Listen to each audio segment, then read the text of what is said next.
Set 6 है DM 2023 का set number 6 DM है, जो आपके इंग्लिश पेपर में हिंदी से इंग्लिश में ट्रांसलेट करने के लिए आया है। चलिए समझते हैं। भारत तेजी से उन्नति कर रहा है।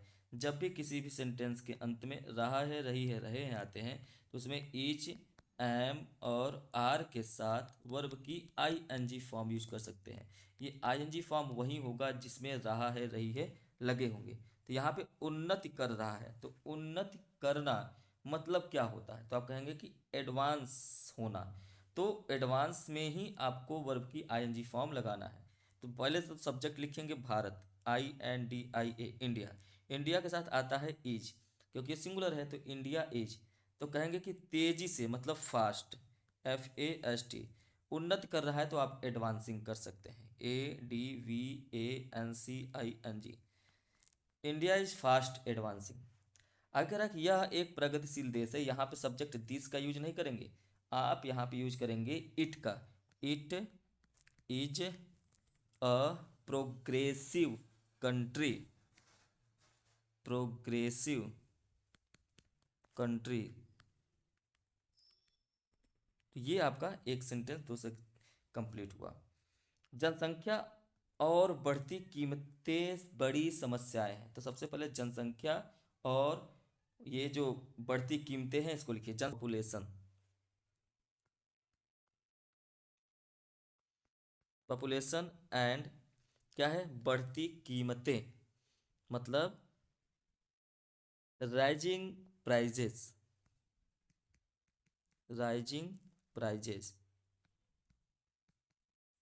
है ना। बड़ी समस्याएं हैं तो आप लिखेंगे our big problems, our big problems. ठीक है।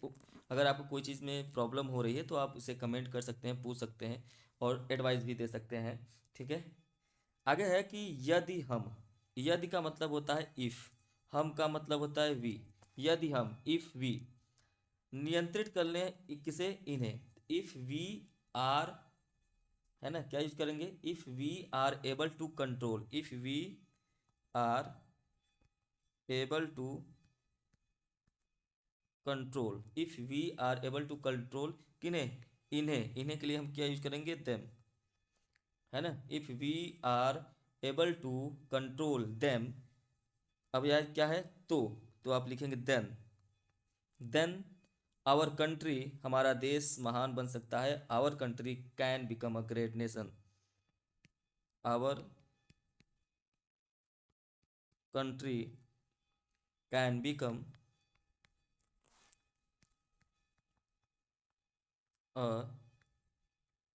Great nation. ठीक है। तो उम्मीद है कि आपको ये सेट शेयर समझ में आया होगा। लाइक करें, शेयर करें और चैनल पे पहली बार हैं तो सब्सक्राइब करें।